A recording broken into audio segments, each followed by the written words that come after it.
வார்த்தைகளில் சிறந்தது அல்லாஹுடைய வார்த்தை என்றும், வழிகாட்டுதலில் சிறந்தது அன்னலம் பெருமானார் நபிகள் நாயகம் ஸல்லல்லாஹு அலைஹி வஸல்லம் அவர்கள் காட்டி தந்த வழிமுறை என்றும், காரியங்களில் மிக கெட்டது அல்லாஹுவும் அல்லாஹுடைய தூதரும் காட்டி தராத ஒன்றை மார்க்கம் என்ற பெயரால் செய்வதும், அப்படி செய்யக்கூடிய ஒவ்வொரு காரியங்களும் அனாச்சாரங்களாகும், ஒவ்வொரு அனாச்சாரங்களும் வழிகேடுகளாகும், ஒவ்வொரு வழிகேடுகளும் நாளை மறுமை நாளில் நரகத்திற்கு கொண்டு போய் சேர்க்கும் என்று அன்னலம் பெருமானார் நபிகள் நாயகம் ஸல்லல்லாஹு அலைஹி வஸல்லம் அவர்கள் இந்த மனித சமுதாயத்திற்கு எச்சரிக்கை செய்யும் போதெல்லாம் இந்த செய்தியை மக்களுடைய மனதில் ஆழ பதிவு செய்ததின் காரணத்தினால் நானும் இந்த செய்தியை உங்களுடைய மனதில் ஆழ பதிவு செய்தவனாக எனது உரையை நான் ஆரம்பம் செய்கின்றேன். கண்ணியமிக்க எல்லாம் அல்ல அல்லாஹ்வின் நல்லடியார்களே, இன்றைய தினம் நான் தேர்வு செய்த தலைப்பு உண்மையான இறையச்சம். இந்த தலைப்பை நான் தேர்வு செய்ததனுடைய நோக்கம் என்னவென்று சொன்னால், நாம் அல்லாஹுவை அஞ்சுகின்றோம் என்று சொல்லுகின்றோம், அல்லாஹுவை உண்மையாக அஞ்சக்கூடியவர்கள் யார்? அல்லாஹுவை உண்மையாக அஞ்சக்கூடியவர்களுடைய பண்பு எவ்வாறு இருக்கும்? அல்லாஹுவை உண்மையாக அஞ்சக்கூடியவர்கள் எந்த காரியங்களிலிருந்து தவிர்ந்து இருப்பார்கள் என்பதை அல்லாஹுவும் அல்லாஹுடைய தூதரும் காட்டி தந்த அடிப்படையில் நாம் பார்க்க இருக்கின்றோம். ஏனென்று சொன்னால், அல்லாஹுவை உண்மையாக அஞ்சக்கூடியவர்களுடைய பட்டியலில் நாம் சேர வேண்டும், அதன் மூலமாக நாளை மறுமை நாளில் வெற்றியாளர்களாக திகழ வேண்டும் என்ற ஒரே நோக்கத்திற்காக வேண்டிதான் இந்த தலைப்பை நான் தேர்வு செய்தேன்.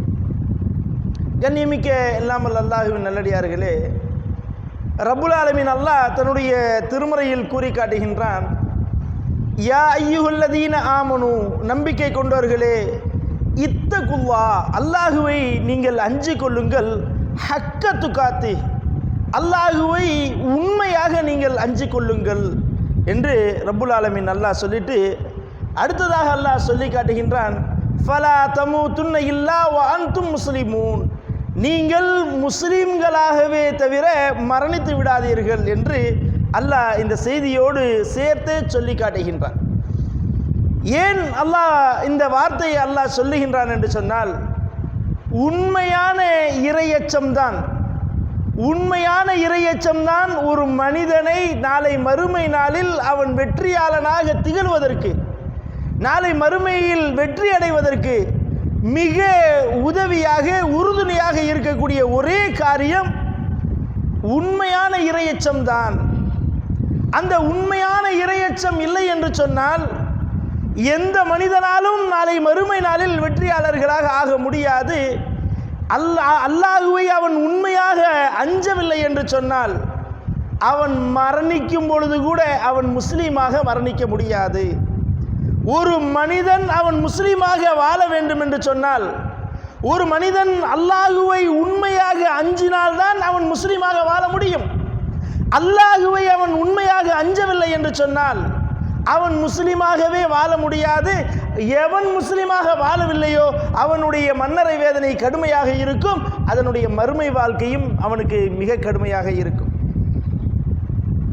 அப்படி என்று சொன்னால் ஒவ்வொரு மனிதர்களும் உண்மையான இறையச்சத்தோடு தான் வாழ்ந்தாக வேண்டும். அப்படி வாழ்ந்தால்தான் அவன் மன்னரை வாழ்க்கையில் அவன் சுபிட்சத்தை பெற முடியும், நாளை மறுமை நாளில் அவன் வெற்றியாளர்களாக திகழ முடியும். இதற்காக வேண்டிதான் ரப்புல் ஆலமீன் அல்லாஹ் தன்னுடைய திருமறையில் சொல்றான், யா ஐயுஹல்லதீன ஆமனு, நம்பிக்கை கொண்டவர்களே, இத்தகுல்லா, அல்லாஹுவை நீங்கள் அஞ்சு கொள்ளுங்கள், ஹக்க துகாத்தி, உண்மையாக அல்லாஹுவை நீங்கள் அஞ்சு கொள்ளுங்கள் என்று அல்லாஹ் தன்னுடைய திருமறையில் கூறி காட்டுகின்றான். உண்மையான இறையச்சம், உண்மையான இறையச்சம் என்றால் என்ன? ஒரு மனிதன் தொழுகின்றான், ஒரு மனிதன் அவன் ஆடைகளை நேர்த்தியாக வெளியில் காட்டக்கூடாத உறுப்புகளை மறைத்து அவன் ஆடை விஷயத்தில் நேர்த்தியாக இருக்கிறான். ஒரு பெண் அவளுடைய ஆடை விஷயத்தில் சரியாக இருக்கிறாள், இன்ன பிற ஒழுக்கமான விஷயங்களில் சரியாக இருக்கிறாள். அதை வைத்து ஒரு மனிதன் இறைவனை அஞ்சுகின்றான். இவன் இரையச்சம் உடையவன் என்பதை நாம் தீர்மானித்து விட முடியுமா என்று சொன்னால் கண்டிப்பாக முடியாது. ஒரு மனிதன் தன்னுடைய ஆடையை வைத்தோ, பெரிய தாடியை வைத்துக்கொண்டு பெரிய ஆடைகளை அணிந்து கொண்டு இப்படி இருப்பதினால் அவன் இரையச்சமுடையவனாக ஆகிவிட முடியாது. அவன் மிகப்பெரிய தாடி வைத்ததின் காரணத்தினாலும் அவன் இரையச்சவாதி என்று சொல்லிவிட முடியாது. தாடி வைப்பது சுன்னத், அது ஒரு அடையாளம்தான். ஆனால் அதை மட்டுமே வைத்து இவன் இரையச்சமுடையவன் என்று யாரும் தீர்மானித்து விட முடியாது. ஏனென்று சொன்னால் நபிகள் நாயகம் ஸல்லல்லாஹு அலைஹி வஸல்லம் சொல்றாங்க, அத்தக்குவா ஹாஹுனா, இரையச்சம் என்பது இங்கே இருக்கிறது, உள்ளத்தில் இருக்குது, அதை யாராலும் அறிந்து கொள்ள முடியாது, அது அவனுக்கும் அல்லாஹ்வுக்கும் உரியது என்று நபிகள் நாயகம் ஸல்லல்லாஹு அலைஹி வஸல்லம் அவர்கள் அழகான முறையில் சொன்னார்கள். ரப்புல் ஆலமீன் அல்லாஹ்வும் தன்னுடைய திருமறையில் கூறி காட்டுகின்றான், வல்லாஹு அலீமும் பில் முத்தகீன், அல்லாஹ் முத்தகீன்களை இரையச்சமுடையவர்களை அல்லாஹ் ஒருவன் தான் அறிந்தவனாக இருக்கிறான். அல்லாஹ்வுக்கு தான் தெரியும் யார் உண்மையான இரையச்சவாதிகள், யார் உண்மையிலேயே அல்லாஹ்வை அஞ்சக்கூடியவர்கள் யார் என்பதை அல்லாஹ் ஒருவன் தான் அறிந்து கொள்ளக்கூடியவனாக இருக்கிறான். மற்ற யாராலுமே அவனுடைய ஆடைகளை வைத்தோ, அவனுடைய அலங்காரம் வைத்தோ, அவனுடைய தோற்றங்களை வைத்தோ சொல்லிவிட முடியாது என்பதை ரப்புல் ஆலமீன் அல்லாஹ் சொல்லி காட்டுகின்றார். அப்ப உண்மையான இரையச்சவாதிகள் யார், அவர்களுடைய பண்புகள் என்ன? உண்மையான இரையச்சமுடையவர்கள் ரப்புல் ஆலமீன் அல்லாஹ் தன்னுடைய திருமறையில் பல இடங்களில் சொல்லி காட்டுகின்றான். இத்தகுல்லா, அல்லாஹ்வை நீங்கள் அஞ்சு கொள்ளுங்கள், இத்தகுல்லா, அல்லாஹ்வை நீங்கள் அஞ்சு கொள்ளுங்கள், அல்லாஹ்வை நீங்கள் அஞ்சு கொள்ளுங்கள் என்று அல்லாஹ் பல இடங்களில் சொல்லி காட்டுகின்றான். பல இடங்களிலும் அல்லாஹ் சொல்லக்கூடிய விஷயம் என்னவென்று சொன்னால், எந்தெந்த இடங்களிலெல்லாம் அல்லாஹ்வை அஞ்சு கொள்ளுங்கள் என்று அல்லாஹ் எச்சரிக்கை செய்கின்றான் என்று சொன்னால், ஒரு மனிதனுடைய உயிர் விஷயத்தில் விளையாடும் பொழுது, ஒரு மனிதனுடைய உயிர் சம்பந்தப்பட்ட காரியங்களில் அவனுடைய உயிருக்கு கேடு தீங்கு ஏற்படுத்தக்கூடிய காரியங்கள் விஷயமாக அல்லாஹ் பேசும் பொழுது, அல்லாஹ்வை நீங்கள் அஞ்சு கொள்ளுங்கள், நீதி செலுத்துங்கள், நீதியான முறையில் நடந்து கொள்ளுங்கள், இன்னல்லாஹ யுஹிப்புல் முத்தஹீரீன். அல்லாஹ் தஆலா தன்னுடைய திருமறையில் கூறி காட்டுகின்றான், அல்லாஹ் நீதி செலுத்துபவர்களை அல்லாஹ் நேசிக்கக்கூடியவனாக இருக்கிறான் என்று ரப்புல் ஆலமீன் அல்லாஹ் தன்னுடைய திருமறையில் கூறி காட்டுகின்றான். ஏன்? ஒரு நீதி என்பது சரியான முறையில் இருக்க வேண்டும். அந்த நீதி தவறினால் பல உயிர்கள் பழிபோகும், உயிர்கள் பழிபோகும். அந்த விஷயத்தில் நீங்கள் அல்லாஹ்வை அஞ்சிக் கொள்ளுங்கள். யாராக இருந்தாலும் சரிதான், எப்பேற்பட்டவர்களாக இருந்தாலும் சரிதான், அடுத்தவர்களுடைய உயிருக்கு தீங்கிழைத்து விடாதீர்கள். யார் ஒருவரை வாழ வைக்கிறாரோ அவர் ஒட்டுமொத்த சமுதாயத்தையும் வாழ வைத்தவர் போலாவார். யார் ஒருவரை அழிக்கிறாரோ, யார் ஒருவரை கொலை செய்து விடுகிறாரோ அவர் ஒட்டுமொத்த சமுதாயத்தையும் அழித்தவர் போலாவார். அல்லாஹ் தன்னுடைய திருமறையில் மிக தெளிவாக கூறி காட்டுகின்றார். அப்ப ஒருவனை அழிக்கக்கூடிய விஷயத்தில் அல்லாஹ்வை அஞ்சிக் கொள்ள வேண்டும். ஒவ்வொரு மனிதருக்கு தீங்கு ஏற்படுத்தக்கூடிய காரியங்களில் ஈடுபடும் பொழுது நாம் செய்யக்கூடிய காரியம் சரிதானா? நாம் செய்யக்கூடிய காரியம் அவனுக்கு எந்த அளவுக்கு தீங்கை ஏற்படுத்தும்? நாம் செய்யக்கூடிய காரியத்தினால் அவனுடைய உயிர், அவனுடைய மானம், அவனுடைய குடும்பம் எந்த அளவிற்கு பறிபோகும், எந்த அளவிற்கு பிரச்சனைக்கு உள்ளாகும்? இந்த விஷயங்களை பற்றி பேசும்போது அல்லாஹ்வை அஞ்சிக் கொள்ளுங்கள், அல்லாஹ்வை அஞ்சிக் கொள்ளுங்கள். அப்படி என்று சொன்னால் ஒவ்வொரு மனிதர்களுடைய அந்நியர்களுக்கு, அடுத்தவர்களுக்கு செய்யக்கூடிய காரியங்கள் எந்த காரியமாக இருந்தாலும் சரிதான், அந்த காரியங்களில் அல்லாஹ்வை நீங்கள் அஞ்சிக் கொள்ளுங்கள் என்று அல்லாஹ் எச்சரிக்கை செய்கிறான். அடுத்ததாக அல்லாஹ் எச்சரிக்கை செய்கிறான், பிறர்களுடைய பொருளாதாரங்களை நீங்கள் தவறான முறையில் உண்ணாதீர்கள், வட்டி வாங்காதீர்கள், அடுத்தவர்களுடைய செல்வத்தை நீங்கள் அபகரிக்காதீர்கள். யா அய்யுஹல்லதீன ஆமனூ, நம்பிக்கை கொண்டவர்களே, வதரு மா பக்கிய மினர் ரிபா, நீங்கள் வட்டியை விட்டு விடுங்கள், வட்டி வாங்காதீங்க. ஏன்? அடுத்தவர்களுடைய செல்வத்தை அது அபகரிக்கக்கூடிய ஒரு காரியம், அடுத்தவர்களுடைய செல்வத்தை மோசடி செய்யக்கூடிய ஒரு காரியம். அதன் காரணத்தினால் நீங்க வட்டி வாங்காதீங்க. இத்தகுல்லா, அல்லாஹ்வை நீங்கள் அஞ்சிக் கொள்ளுங்கள். ரப்புல் ஆலமீன் அல்லாஹ் தன்னுடைய திருமறையில் கூறி காட்டுகின்றான். அதே மாதிரி அல்லாஹ் தஆலா தன்னுடைய திருமறையில் சொல்லி காட்டுகின்றான், யா அய்யுஹல்லதீன ஆமனூ, நம்பிக்கை கொண்டவர்களே, இஜ்தனிபு கஸீரம் மினல் லன், நீங்கள் யூகம், அதாவது நீங்கள் யூகம் செய்வது, அதாவது கற்பனை செய்கிறது. கற்பனை செஞ்சிருக்கா இவன் இந்த தவறு செஞ்சிருப்பான், இவன் இப்படி பண்ணிருப்பான் என்று யூகிக்காதீங்க. இன்ன பஅலல் இஸ்முன், ஒவ்வொரு யூகமும் மிகப்பெரிய பாவமாக இருக்குது. நீங்க புறம் பேசாதீங்க, அவதூறு பேசாதீங்க. ரப்புல் ஆலமீன் அல்லாஹ் தன்னுடைய திருமறையில் எச்சரிக்கை செய்கிறான். இத்தகுல்லா, நீங்கள் அல்லாஹ்வை அஞ்சிக் கொள்ளுங்கள். அப்ப அல்லாஹ் ஒவ்வொரு காரியங்களும் அடுத்தவர்களுக்கு செய்யக்கூடிய காரியங்களை பற்றி பட்டியலிடும் பொழுது அல்லாஹ்வை அஞ்சிக் கொள்ளுங்கள், அல்லாஹ்வை அஞ்சிக் கொள்ளுங்கள். தன்னுடைய மனைவியை விவாகரத்து செய்கிறான், அந்த நேரத்தில் அல்லாஹ் எச்சரிக்கை செய்கிறான், அல்லாஹ்வை அஞ்சிக் கொள்ளுங்கள். அல்லாஹ் எச்சரிக்கை செய்யக்கூடிய அதிகமான இடத்துல அல்லாஹ்வை அஞ்சிக் கொள்ளுங்கள் என்று சொல்லக்கூடிய காரியங்களை நாம் எடுத்து பார்த்தால், ஒன்று உயிருக்கு கேடு ஏற்படுத்தக்கூடிய காரியமாக இருக்கும், அல்லது அடுத்தவர்களுடைய செல்வத்தை மோசடி செய்யக்கூடிய காரியமாக இருக்கும், அல்லது அடுத்தவர்களுடைய மான விஷயத்தில் விளையாடக்கூடிய காரியமாக இருக்கும். இந்த 3 காரியங்களிலும் அல்லாஹ்வை அஞ்சிக் கொள்ளுங்கள் என்று ரப்புல் ஆலமீன் அல்லாஹ் தன்னுடைய திருமறையில் கூறி காட்டுகின்றான். இன்றைக்கு நாம் எப்படி இருக்கிறோம்? அடுத்தவர்களுடைய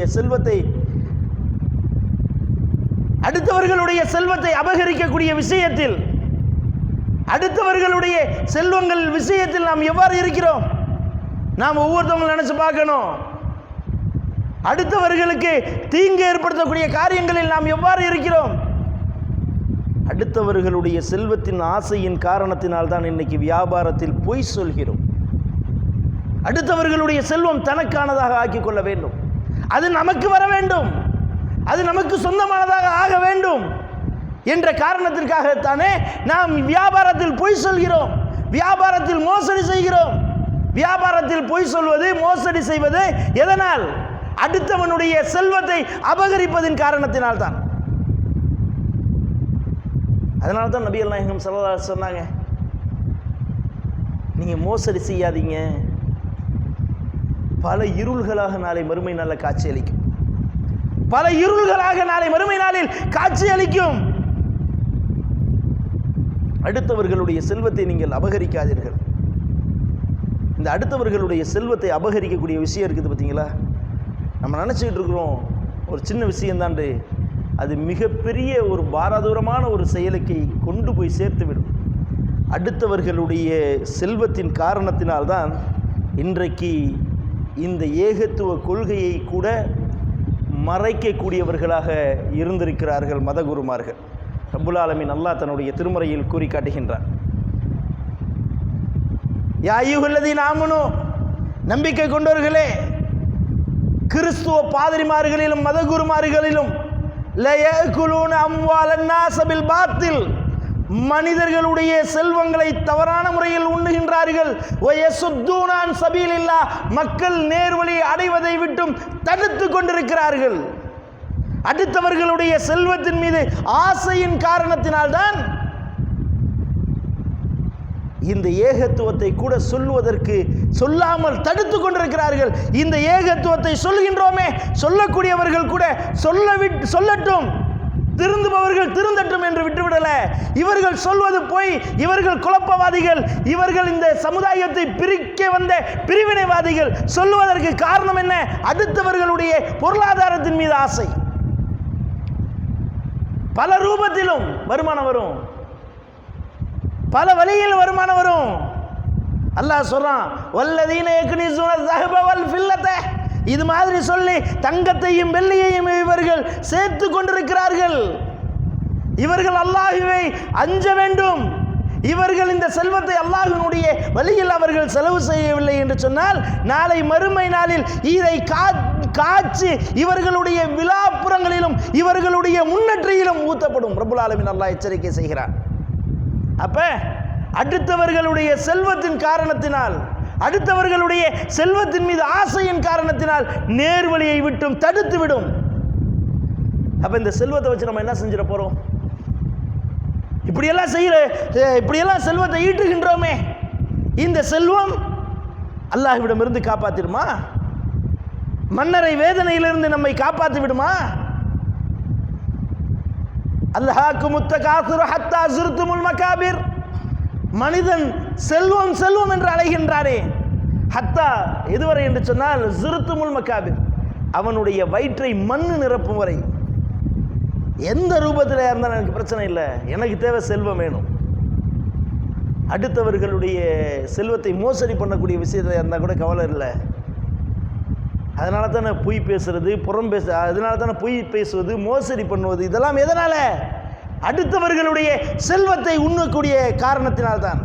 ரப்புல் ஆலமீன் அல்லாஹ் சொல்லி காட்டுகின்றான், அடுத்தவர்களுடைய செல்வ விஷயத்தில் மிக எச்சரிக்கையாக இருங்கள். ஏன்?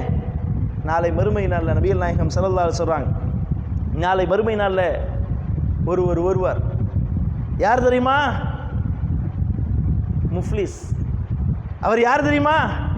அவர் முதுகுல அதிக மலை போன்ற நன்மைகளை சுமந்து வருவார். மலை போல அவருடைய நன்மை இருக்கும். தொழுதிருப்பார், வணங்கியிருப்பார், இன்ன பிற காரியங்களை செஞ்சிருப்பார். நம்மளுடைய பார்வைக்கு இறையச்சமுடையவர் என்று நாம் நினைத்து கொண்டிருப்போம். அப்படி நன்மையை சுமந்து கொண்டு வருவார். தஹஜ்ஜத் தொழுதிருப்பார், நோன்பு வச்சிருப்பார், இன்ன பிற தொழுகையில் தொழுதிருப்பார். வருவார் நாளை மறுமை நாளில். வரக்கூடிய அந்த நேரத்தில் ஒரு மனிதன் வழக்கு தொடருவான்,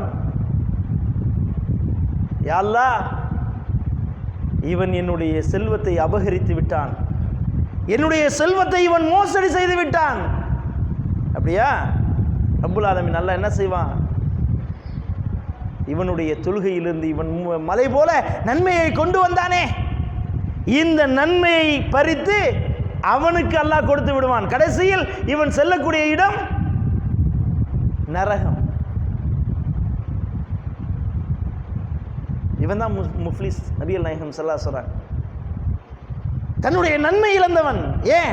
நாளை மறுமை நாளில் எந்த தீனாரோ திர்ஹமோ எதுவுமே செல்லாது அல்லாஹ்விடத்தில். அல்லாஹ்விடத்தில் செல்லக்கூடிய ஒரே ஒன்று தான் நன்மை, தீமை தான். இந்த நன்மையை அல்லாஹ் பறித்து கொடுத்து விடுவான். இந்த விஷயத்தில் நாம் எவ்வாறு இருக்கிறோம்? நம்மளுடைய வியாபாரத்தில் எந்த அளவிற்கு நேர்மையான முறையில் நாம் செய்கின்றோம்? நாம் நம்மளுடைய வியாபாரத்தில் எந்த அளவிற்கு உண்மையை பேசி வியாபாரம் செய்கின்றோம்? இறையச்சம், உண்மையிலேயே இறைவனை அஞ்சக்கூடியவர்கள் தான் அல்லாஹ் நம்மை பார்த்து கொண்டிருக்கிறான். அல்லாஹ் நம்மை பார்த்து கொண்டிருக்கிறான். இந்த உலகத்தில் யாரை வேண்டுமானாலும் நாம் ஏமாற்றி விடலாம், படைத்த ரப்பை ஏமாற்ற முடியாது. இறைவன் நம்மோடு இருக்கிறான், நம்மை கண்காணித்துக் கொண்டிருக்கிறான்.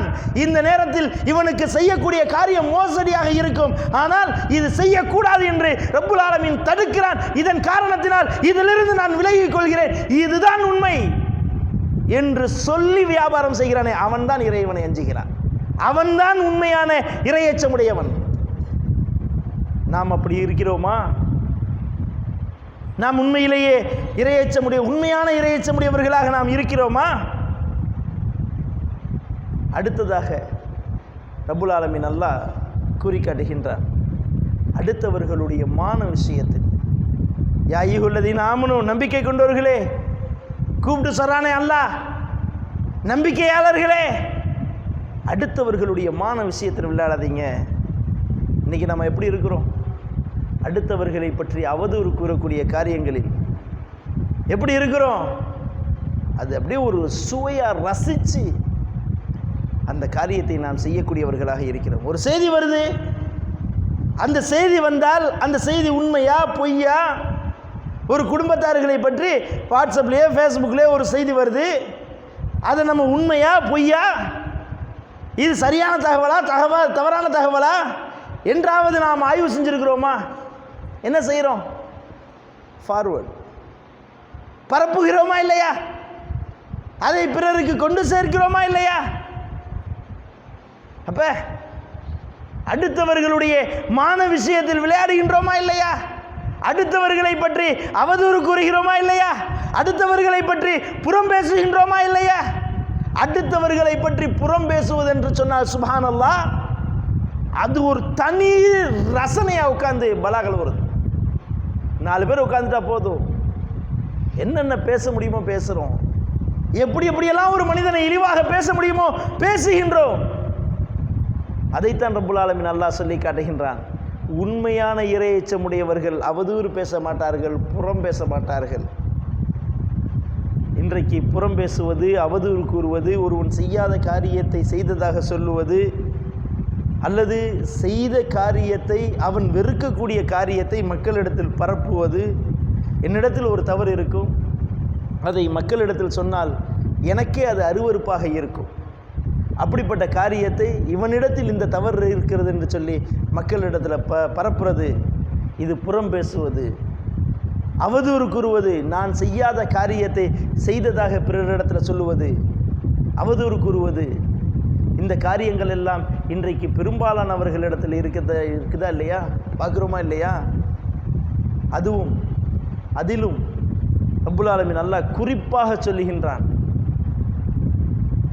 ஒரு பெண் இன்னொரு பெண்ணை பற்றி அவதூறு கூறாதீர்கள், புறம் பேசாதீர்கள். பெண்களுக்கு மத்தியில் எப்படி பேசப்படுது? அந்த வீட்டுக்காரியை பற்றியா, அவள் செஞ்சதை பற்றியா, அவன் என்ன காரியம் செஞ்சா பற்றியா? வாய்க்கு வந்ததையெல்லாம் பேசுகின்றோம். அடுத்தவர்களுடைய மான விஷயத்தில் விளையாடுகின்றோம். ஒன்றை நாம் நினைத்துக் கொள்ள வேண்டும், இதெல்லாம் சர்வ சாதாரணமான விஷயம் என்று நாம் பேசிக் கொண்டிருக்கிறோம். நபிகள் நாயகம் ஸல்லல்லாஹு அலைஹி வஸல்லம் அவர்கள் அமர்ந்திருக்கும் பொழுது ஆயிஷா ரலியல்லாஹு அன்ஹா அவர்கள் வருகிறார்கள். வந்து ஆயிஷா ரலியல்லாஹு சொல்றாங்க, உங்களுக்கு அந்த குள்ளமானது போதும் தானே? குள்ளமானது என்று சொன்னால் நபிகள் நாயகம் ஸல்லல்லாஹு அலைஹி வஸல்லம் அவர்களுடைய மனைவி சஃபியா ரலியல்லாஹு அன்ஹா அவர்கள் கொஞ்சம் குள்ளமாக இருப்பாங்க. குள்ளமாக இருக்கிறவங்க போதும் தானே அப்படின்னு தான் கேட்பாங்க. கையை காட்டி இப்படி கையை காட்டி சொல்லுவாங்க. சொன்ன உடனேயும் நபிகள் நாயகம் ஸல்லல்லாஹு அலைஹி வஸல்லம் அவங்களுக்கு கோபம் வந்துடும். ஆயிஷாவே, நீ சொன்ன இந்த வார்த்தையை கடலில் கரைத்தால் கடல் துர்நாற்றம் வீசும். அப்படிப்பட்ட ஒரு காரியத்தை நீ சொல்லிக் கொண்டிருக்கிறாய். நபிகள் நாயகம் ஸல்லல்லாஹு அலைஹி வஸல்லம் அவ்வளவு கோபப்படுவாங்க. என்ன சொல்லிட்டாங்க ஆயிஷா ரலியல்லாஹு? குள்ளமானவங்க தானே, இப்படி தான் சொன்னாங்க. நம்மளுடைய பார்வையில் அது சாதாரணமான விஷயம். கடல்னா இன்னைக்கு ஒட்டுமொத்த கூவமும் கடல்ல தான் கலக்குது, ஆனால் நாரலை. ஆனால் அதை விட கடுமையான வார்த்தை என்று சொன்னால், அந்த கடலை நாறிவிடும் என்று சொன்னால், அடுத்தவர்களை இழிவாக பேசுவது எவ்வளவு ஒரு பாராதுரமான காரியம். அந்த பாராதுரமான காரியத்தை இன்றைக்கு எவ்வளவு சர்வ சாதாரணமாக நாம் செய்கிறோமா இல்லையா? அடுத்தவர்களுடைய குடும்பத்தை பற்றி பேசுவது, அடுத்தவர்களுடைய மான விஷயத்தை பற்றி பேசுவது, அடுத்தவர்களை இழிவாக பேசுவது, இவர்கள் உண்மையான இறையச்சமுடையவர்கள் அல்ல. உண்மையான இறையச்சமுடையவர்கள் இவ்வாறு பேச மாட்டார்கள் என்பதை அல்லாஹ்வினுடைய தூதர் தெள்ள தெளிவாக நமக்கு சொல்லி காட்டுகின்றார்கள். அது மட்டும் இல்லை, நம்ம இப்படி பேசுகிறோமே, பேசுறதுக்கு அங்கே நம்மளுடைய உயிர் பறிபோன பிறகு, நாம் மரணம் அடைந்த பிறகு கபூரில் வச்சவனும் என்ன தண்டனை தெரியுமா? கடுமையான வேதனை இருக்கிறது. நபிகள் நாயகம் ஸல்லல்லாஹு அலைஹி வஸல்லம் அவர்கள் ஒரு பிரயாணத்தின் பொழுது 2 கபர்களை பார்க்கின்றார்கள். அந்த 2 கபர்களையும் வேதனை செய்யப்பட்டு கொண்டிருக்கிறதை அவர்கள் செவியுறுகிறார்கள். அப்போ நபிகள் நாயகம் ஸல்லல்லாஹு அலைஹி வஸல்லம் சொல்கிறாங்க, இந்த கபரில் உள்ளவங்களுக்கு வேதனை செய்யப்பட்டு இருக்குது அப்படின்னு சொல்கிறாங்க. என்ன காரியத்துக்காக வேண்டி?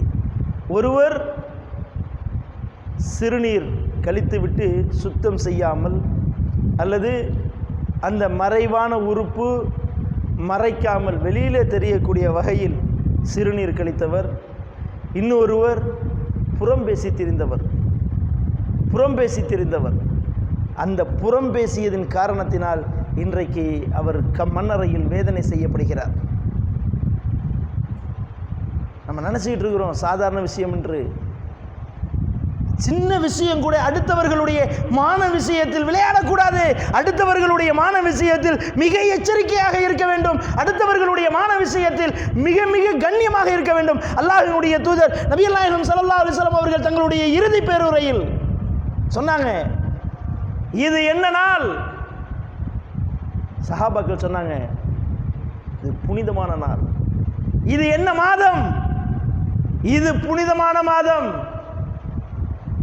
இந்த நகரம் எப்படிப்பட்ட நகரம்? புனிதமான நகரம்.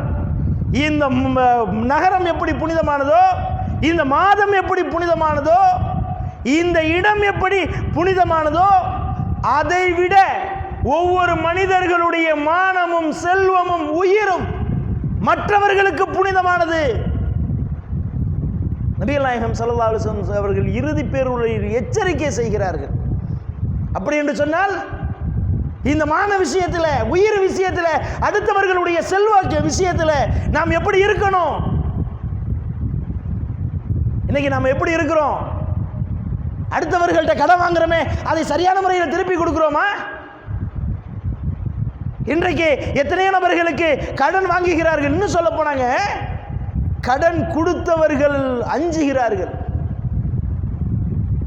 இன்னும் சிலர்கள் இவன்கிட்ட கேட்டால் சண்டை வரும், இவன்கிட்ட கேட்டால் பிரச்சனை வரும், இவங்கள்ட்ட கேட்டால் தேவையில்லாத பிரச்சனைகள் வரும், இவன் கொடுக்கறத விட கொடுக்காமையே இருக்கட்டும் அப்படின்னு சொல்லிட்டு கடனை திரும்ப கேட்கக்கூட தயங்கக்கூடியவர்கள் இருப்பதை பார்க்கிறோம். இப்படி ஒரு சிலர்கள். ஆனால் இந்த கடன் விஷயத்தில் கொடுத்து பொல்லாப்பு அடைகிறத விட கொடுக்காம பொல்லாப்பு அடைஞ்சிடலாம். ஏன்? திரும்ப கிடைக்காது, திரும்ப கிடைக்காது. நம்ம நினச்சிக்கிட்டு இருக்கோம் சின்ன விஷயம். நபிகள் நாயகம் ஸல்லல்லாஹு அலைஹி சொல்கிறாங்க, அந்த மலையை பார்த்து சொன்னாங்க, பக்கத்தில் இருக்கக்கூடிய மலையை காட்டி சொன்னாங்க, இந்த மலையளவு எனக்கு தங்கத்தால் இதை கொடுக்கப்பட்டிருந்தாலும் எனக்கு கடன் இருந்துச்சுன்னா அந்த கடனுக்கு எடுத்து வச்சது போக மிச்சது தர்மத்தை செஞ்சிருவேன். ஒவ்வொரு மனிதனும் உழைக்கும் பொழுது தனக்கு கடன் இருக்கும் என்று சொன்னால் அந்த கடனுக்காக வேண்டி எடுத்து வைக்க வேண்டும். இன்றைக்கு கடன் இருக்குது, இந்த கடனை நம்ம கொடுக்கணும். இந்த கடனாளியாக நாம் மரணிக்க கூடாது.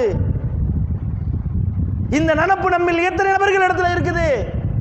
இந்த கடன் விஷயத்தில் எத்தனை நபர்கள் நாம் எச்சரிக்கையோடு இருக்கிறோம்? அது மட்டும் இல்லை, நபிகள் நாயகம் ஸல்லல்லாஹு அலைஹி வஸல்லம் அவங்களுடைய காலத்தில் ஒரு ஜனாசா வருது. நபிகள் நாயகம் ஸல்லல்லாஹு அலைஹி வஸல்லம் அவங்க கேட்குறாங்க, இந்த ஜனாசாவுக்கு ஏதேனும் கடன் இருக்குதா? இல்லை. அப்போ நபிகள் நாயகம் ஸல்லல்லாஹு அலைஹி வஸல்லம் தொழு வைக்கிறாங்க. அடுத்து ஒரு ஜனாசா வருது. நபிகள் நாயகம் ஸல்லல்லாஹு அலைஹி வஸல்லம் கேட்குறாங்க, இந்த ஜனாசாவுக்கு ஏதேனும் கடன் இருக்கிறதா? ஆம், இருக்குது. இதுக்கு யாராவது பொறுப்புதாரிகள், இவர் எதுவும் சொத்து வச்சிருக்கிறாரா?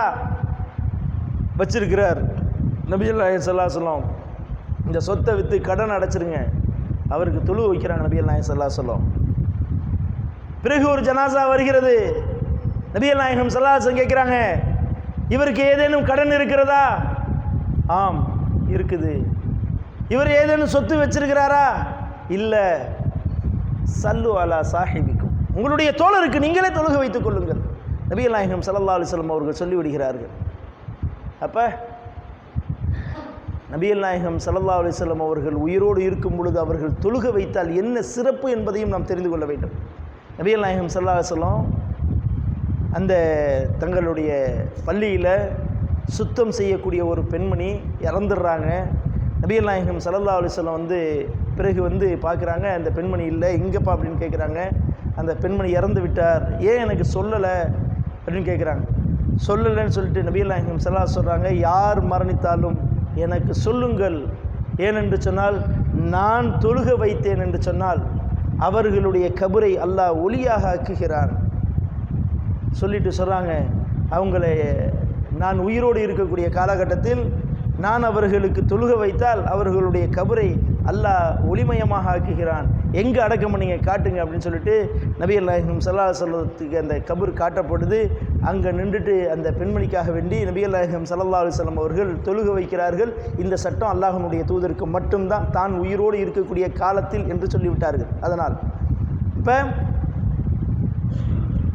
நபிகள் நாயகம் ஸல்லல்லாஹு அலைஹி வஸல்லம் சொல்கிறாங்க, அல்லாஹ்வுடைய தூதர் தொழுக வைத்தால், நபிகள் நாயகம் ஸல்லல்லாஹு அலைஹி வஸல்லம் அவர்கள் தொழுக வைத்தால் அவர்களுடைய கபர் ஒளிமயமாகும்.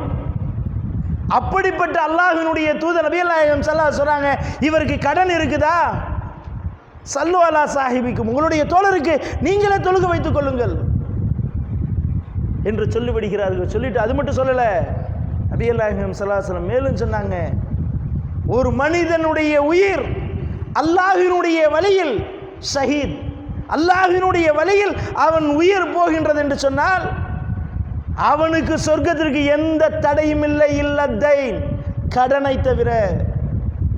கடனை தவிர நபிகள் நாயகம் ஸல்லல்லாஹு அலைஹி வஸல்லம் சொன்னாங்க. அப்போ ஒரு மனிதனுக்கு அவன் சொர்க்கத்திற்கு தடையாக இருப்பது என்னது? கடன். இந்த கடன் விஷயத்தில் நாம் எவ்வாறு இருக்கிறோம்? இந்த கடன் கொடுக்கல் வாங்கல் விஷயத்தில் நாம் எவ்வாறு நடந்து கொள்கிறோம்? நாம் ஒவ்வொருவர்களும் சிந்தித்து பார்க்க வேண்டும். அது அண்ணன் தம்பியாக இருக்கட்டும், அல்லது அண்டை வீட்டார்களாக இருக்கட்டும், யாராக இருக்கட்டும், இந்த கடன் கொடுக்கல் வாங்கல் அடுத்தவர்களுடைய பொருளாதார விஷயத்தில் நாம் எவ்வாறு இருக்கிறோம்? தனக்கு கடன் இருக்குது, தன்னுடைய கடனை அடிக்கணும். இன்னைக்கு எப்படியெல்லாம் சர்வசாதாரணமாக நம்ம நினைச்சிட்டு இருக்கிறோம். இது சொர்க்கத்தை தடை செய்யக்கூடிய ஒரு காரியம் கடன். ஆனால் இன்னைக்கு மனிதர்களுடைய நிலை எப்படி போயிட்டு இருக்குது? ஆடம்பரத்துக்காக வேண்டிய கடன், பைக் வாங்குறதுக்காண்டி கடன், ஹோம் லோன், வீடு கட்டுறதுக்காண்டி அல்லாஹ் நமக்கு எதை கொடுத்தானோ அதை வைத்து நாம் போதுமாக்கி கொள்ள பழகி கொள்ள வேண்டும். ஆனால் இன்றைக்கு கடன், தன்னுடைய வீட்டில் நடக்கக்கூடிய என்ன வைபவங்களுக்கு கடன், தன்னுடைய பொருளாதாரம் என்ன இருக்கிறதோ அதை வைத்து ஒருவன் திருமணம் செய்தால் போதுமானது. எளிமையான முறையில் திருமணம் செய்யுங்கள், அல்லாஹ்வினுடைய அருள் இருக்கிறது. அந்த திருமணத்தை ஆடம்பரமான முறையில் நடத்த வேண்டும் என்பதற்காக வேண்டி கடன். இப்படி தொட்ட அனைத்து பிரச்சனைகளுக்கும், அனைத்து விஷயங்களுக்கும் மிக சர்வசாதாரணமாக கடன் வாங்குகிறோம்.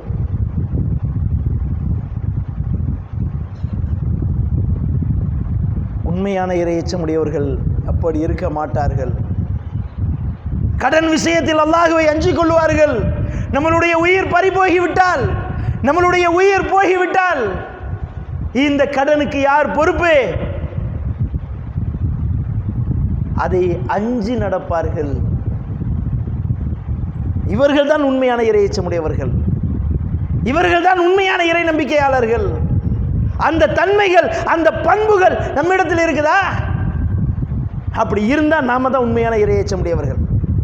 அடுத்தவர்களை பற்றி அவதூறு சொல்லலை, அடுத்தவர்களுடைய புறம் பேசலை, அடுத்தவர்களுடைய செல்வத்தை மோசடி செய்யலை, தவறான முறையில் வியாபாரம் செய்யலை, அடுத்தவர்களுடைய உயிருக்கோ உடைமைக்கோ நம்ம எந்த கேடும் ஏற்படுத்தலை, அடுத்தவர்களுடைய மான விஷயத்தில் விளையாடலை.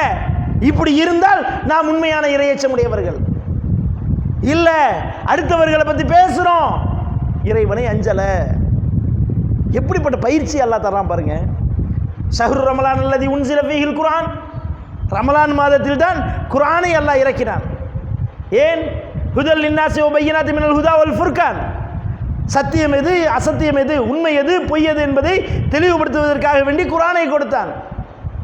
ஃபமன் ஷஹித மின்கும் ஷஹர், யார் அந்த மாதத்தை அடைகிறார்களோ ஃபல்யசும், அவர்கள் நோன்பு நோற்றுக்கொள்ளட்டும் சொல்லிட்டு அல்லாஹ் சொல்றான். குத்திபா அலைக்குமுஸ் ஸியாம், நோன்பு கடமையாக்கப்பட்டுள்ளது. கமா குத்திபா அலல்லதீன மின் கபலிக்கும், உங்களுக்கு முன்னால் வாழ்ந்தார்களே அவர்களுக்கும் நோன்பு கடமையாக்கப்பட்டது போல உங்களுக்கும் நோன்பு கடமையாக்கப்பட்டுள்ளது. ஏன்? லஅல்லக்கும் தத்தகுன், நீங்கள் இறையச்சமுடையவர்களாக மாற வேண்டும். எப்படிப்பட்ட பயிற்சி அல்லாஹ் கொடுக்கிறான்? நீங்கள் நோன்பு வைத்துக்கொண்டு வீணான பேச்சு, புறம் பேசுவதோ அவதூறு கூறுவதோ அப்படி நீங்கள் இருக்காதீர்கள். நம்மளுடைய நாவிற்கு அல்லாஹ் பயிற்சியை கொடுக்கிறான். அந்த நாவிற்கு அல்லாஹ் பயிற்சியை கொடுக்கிறான். நீங்கள் அப்படி நோன்பு வைத்துக்கொண்டு புறம் பேசினாலோ அவதூறு கூறினாலோ நீங்கள் பசித்திருந்தும் தாகித்திருந்தும் அல்லாஹ் தேவைகளற்றவனாக இருக்கிறான்.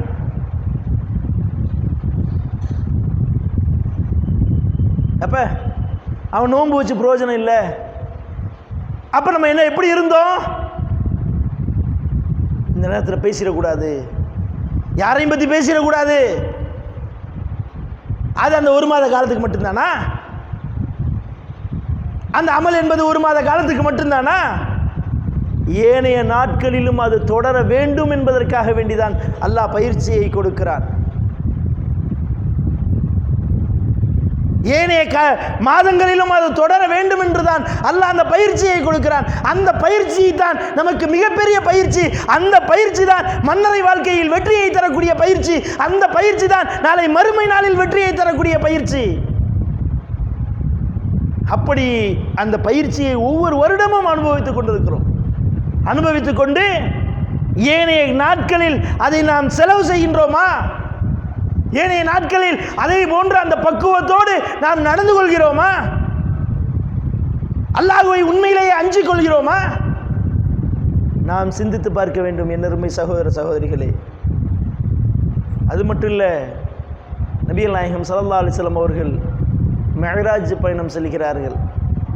மிஅராஜ் பயணம் செல்லும் பொழுது செம்பிலாலான நகத்தை கொண்டு தங்களுடைய முகங்களை தாங்களே கீறிக் கொள்கிறார்கள்.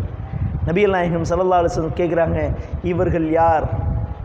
இவர்கள் தான் புறம் பேசி திரிந்தவர்கள், அவதூறு பேசி திரிந்தவர்கள், கோல் சொல்லி திரிந்தவர்கள். அப்போ இது போன்ற வேதனை இருக்கிறது. மேலும் ஒரு நாள் நபிகள் நாயகம் ஸல்லல்லாஹு அலைஹி வஸல்லம் அவர்கள் ஃபஜ்ர் தொழுதுட்டு சஹாபாக்கிட்ட கேட்குறாங்க, இன்றைக்கி யாராவது உங்களை கனவு கண்டீர்களா?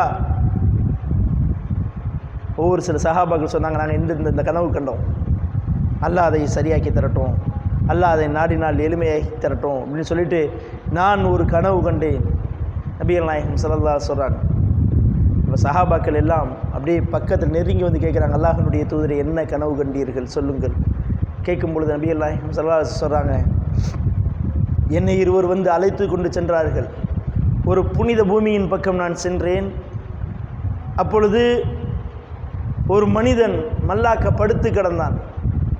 அவனுடைய கீழ்த்தாடியில் இரும்பு கொக்கிகளை குத்தப்பட்டது. அதனுடைய மறுமுனை பிடரியில் வந்தது.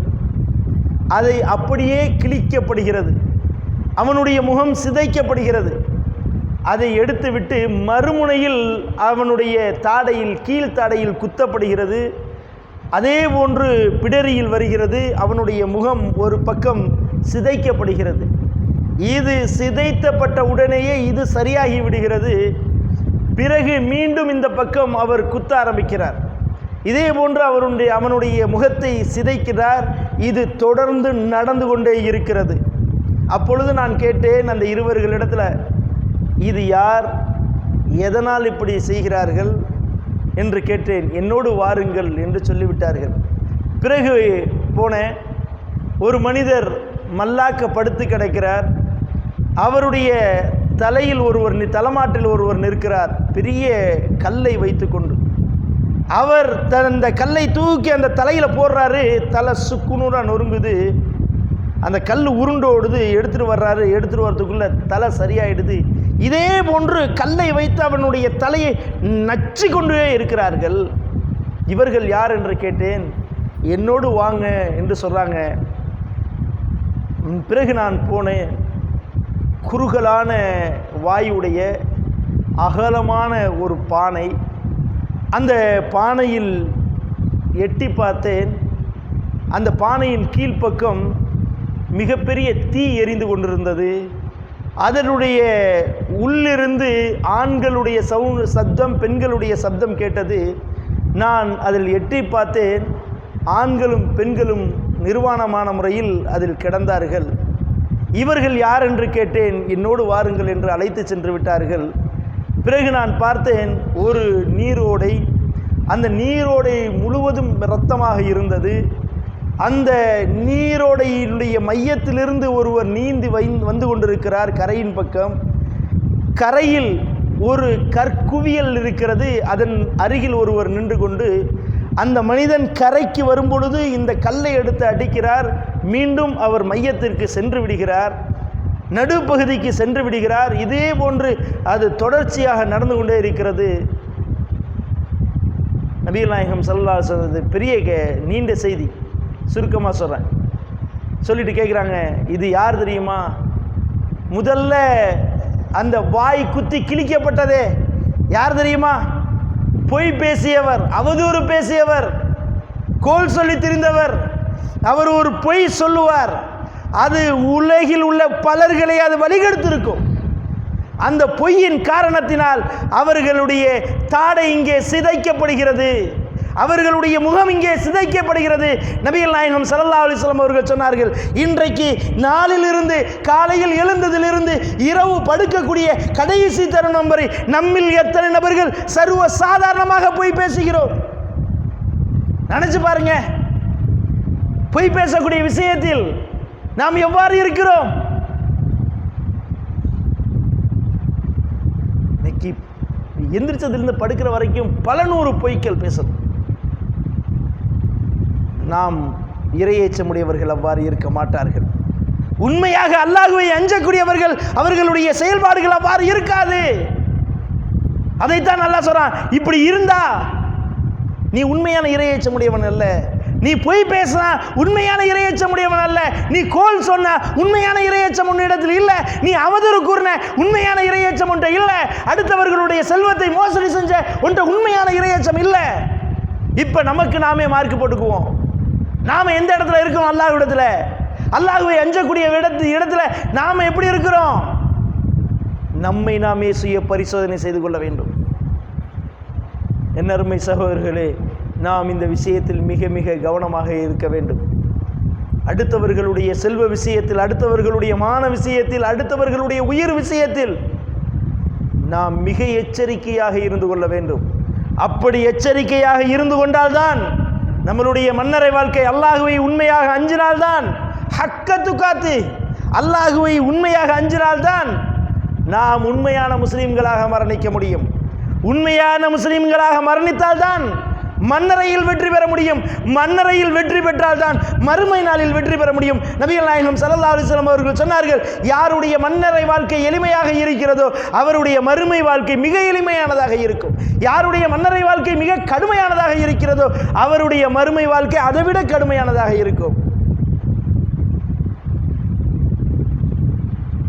என்னருமை சகோதர சகோதரி, இதை உணர்ந்து கொண்டு இத்தனை நாட்கள் நாம் இப்படி இருந்தாலும் இனிமேல் வரக்கூடிய காலங்களில் நாம் அல்லாஹுவை அஞ்சியவர்களாக, அல்லாஹுவை உண்மையாக அஞ்சியவர்களாக, அடுத்தவர்களுடைய மான விஷயத்தில், அது மனைவியாக இருக்கட்டும், தாயாக இருக்கட்டும், தகப்பனாக இருக்கட்டும், பிள்ளையாக இருக்கட்டும், யாராக இருக்கட்டும், அடுத்தவர்களுடைய மான விஷயத்தில், அடுத்தவர்களுடைய உரிமை விஷயத்தில், அடுத்தவர்களுடைய சொத்து விஷயத்தில், அடுத்தவர்களுடைய உயிர் விஷயத்தில் நாம் மிக மிக எச்சரிக்கையாக நடந்து கொள்ள வேண்டும். அந்த எச்சரிக்கை தான் நாளை மறுமை நாளில் நம்மை பாதுகாக்கும் என்பதை தெரிவித்தவனாக எனது முதல் உரையை நிறைவு செய்கிறேன். வ ஆகிரு தஅவானா அல்ஹம்துலில்லாஹி ரப்பில் ஆலமீன்.